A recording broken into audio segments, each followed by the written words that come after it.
How do you spell off? O-F-F. F. And how about the ice? How do you spell it? Ice. Yellow. Opo. I-C-E. Pagsamahin niyo po. Of ice. Have a think of it. Of ice. Again. Sabi mo pagsamahin. Oo nga po, pagsamahin. Sabihin, basahin niyo po lahat. Again, paano po?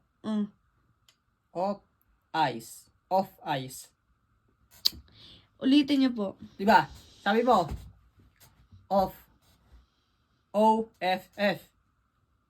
Tapos, ice. I-C-E. Oo nga po, basahin niyo nga po lahat yun. Of ice nga. And then, how do you spell office? O-F-F-I-C-E. Oh, ano po yun? Office. Oh, hindi niyo po magawa-gawa yung off ice. Pagsamahin niyo po off ice niyo. Office. Ay.